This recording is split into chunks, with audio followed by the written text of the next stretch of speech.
Hi folks, how you doing? I'm Ross Minton, this is Grow Your Own Life, and today we're going to talk about allotments in your area, how to get one, how to find them, and hopefully for the next growing season you should be well away with a plot of your own. Please subscribe. So it's that time of year, it's January here in the UK, and it's normally at a time when a lot of people start thinking about allotments, having an allotment, growing vegetables in the garden and all that kind of thing. Some people will have been growing vegetables now in the garden for a long time, and they're probably at the stage now where they might want to develop and probably want to grow more vegetables. And January is normally the time when we think about this because, you know, New Year's resolutions and healthy eating and cutting down on money and saving for holidays. And so if you can grow your own vegetables, then it's a win-win. So allotments in the UK are normally the next step up from growing a vegetable patch. The thing is with allotments, they're not always that easy to get in the UK, simply because we don't have loads and loads of land, and in towns and cities land is at a premium. So councils don't tend to put land aside just for the growing of vegetables. So there's normally a small area of allotments where people already have them, and you have to join a waiting list, and you have to wait for someone to quit, someone to die, or for the council to build new allotments, which is pretty rare, to be fair. Now, in British law, there is an Allotment Act, and if you can get enough people together in your area, you can actually go and petition your council to make land available for an allotment to grow vegetables. But this takes time, and to be perfectly honest, unless you're really keen and you're desperate to have allotments in your area, it's probably not a thing that you're going to do, because we're talking years and years and years, and it's probably easier to just join a waiting list and go and grow somewhere else.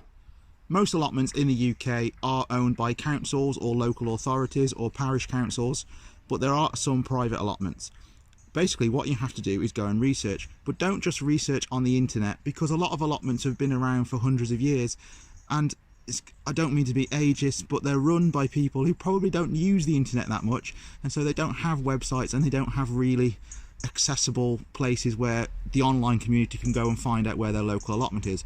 So what you might have to do is actually go to your parish council office or go to your council and basically just ask, do you have allotments in this area? And if you don't, where's the closest allotment? Now, once you've found the allotment, either a parish council or in your area there might be private allotments, the price of what you pay for an allotment could be very different. I only pay a few pounds here in Shropshire. My allotment is roughly £30 for the year. I know in London it can be £60 to £100, but also in London there's private allotments, and I've heard stories of people paying £500 to £1,000 for an allotment. Now, that is a lot of money. It's a lot of money for me anyway. But when you consider, if you take allotmenting seriously, just how much you can grow on an allotment, that £1,000 could be equated into a massive saving in your shopping bill. And also, it's not just about growing food, it's about getting out, it's about exercise and enjoying yourself. After all, how much money do people spend every month on gym membership and gym subscriptions? At the end of the day, if you come down the allotment, do some digging, do some weeding, it's exercise. It's like going to a gym. So you're getting homegrown healthy food, which puts a massive dent in your shopping bill, and you're also getting free gym membership. So that £1,000 in an area like London, it might still be worth you doing it if you can afford it and if you take it seriously. If you're not going to take it seriously, maybe think about a cheaper option. I don't know. That's up to you. It depends on your finances and how much money you have. The chances are, if you found yourself watching this video because you're interested in an allotment, you haven't got the finances to buy your own patch of land, which is fair enough because land in the UK is really expensive. But if you have got the finances to buy your own land, and if you live in an area where land is relatively cheap and you could buy an acre for £20,000–£25,000, you could possibly even start your own allotment, and then you could be a private allotment landlord. You buy some land, you ask for permission to turn it into allotments for the cultivation of vegetables, you divide it up into however many plot sizes you need, and then you rent it out to other people in your area. Again, that is probably what 99% of the people watching this video probably can't afford to do, but just in case there's a 0.1% of people out there that are able to do that, that might be a good way to get going. Now, there's no real set allotment season. A lot of people consider the season to be the start of the year, like me. Other people consider it to be the start of the season when they start sowing seeds, and other people, it's just when you get your allotment.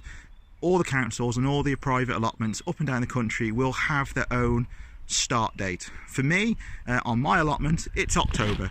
So all the new allocations for allotments tend to happen in October, unless there is a vacancy and unless someone gives up mid-season, which can happen, but it's not very often that it does. So you could be waiting for a long time, and you could also get an allotment at a completely random time.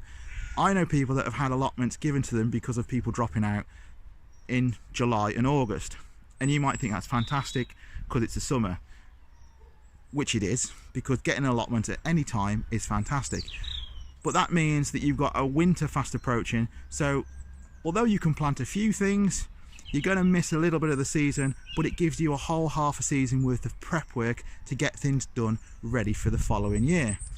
On the flip side of that, there's people who get their allotments now in the winter, and they're straight away they're into getting things done ready for spring. So if you want to be growing in the spring and you get your allotment in December, it's go, go, go, let's get things ready for the springtime. Now, I'm a big believer in doing a little bit regularly and taking your time. Nobody is going to get an allotment perfect and ready in a year. If you work, if you've got kids, this, that and the other, because at the end of the day, my opinion, that's not what allotments are about. It's about doing a bit, it's about enjoyment, and it's about growing fruit and vegetables. And if you turn your allotment into a chore, you'll begin to hate it and you won't want to be down here. So to round up, if you're trying to find an allotment near you, first thing I suggest is having a quick Google search in your area. Facebook is another good place, because a few allotment sites, as younger people have come into allotments, they've started to put their allotments on Facebook. They might be private groups and you might not be able to find them, but there's a chance you might do. Next, go to your council, go to your library, go to your parish council and ask around and say, do you have allotments in this area? And try neighbouring parish councils as well. For instance, I live in a town called Ketley, we have no allotments in Ketley. My allotment is in a place called Donington, where I grew up, which is about 10 minutes in a car. It's about something like 7 miles away from my house.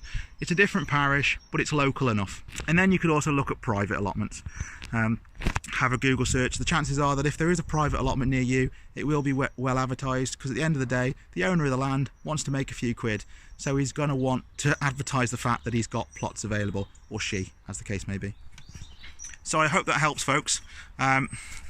Thank you for watching, and please subscribe, and you can see my allotment develop over the next few months and years, and I've got plenty of videos going back over the last 2 years of growing. I've also got a video called Allotment for Beginners, which if you are a beginner to allotment, you might find helpful. I will post a link somewhere on here and you'll see it, it'll pop up. It's quite handy. It's just my opinion on a few tips where if you get an allotment, the do's and don'ts, but hopefully it will be of some help.